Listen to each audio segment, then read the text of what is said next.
El CAI Zaragoza se ha ejercitado este viernes sobre la pista del Príncipe Felipe. En la sesión no ha participado John Stefansson por una sobrecarga muscular, pero sí ha estado un ya recuperado Pedro Llompart. El conjunto aragonés se desplaza esta jornada a Badalona en un encuentro algo especial para Pera Tomás, que regresa a la que fue su casa. No puedo engañar a nadie y volver a Badalona pues va a ser especial para mí.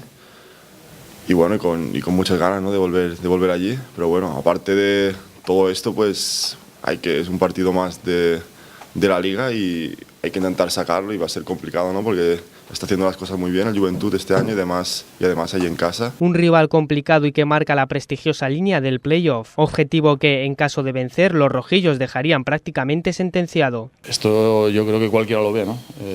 Ahora mismo si ganas en Badalona quedarían 7 partidos y que con la diferencia que se establecería pues sería prácticamente imposible o muy difícil que si no haces las cosas muy mal te salieras del playoff, ¿no? Pero hay que ganar. Los aragoneses no se fían, pero la victoria frente al FC Barcelona es el mejor espaldarazo anímico.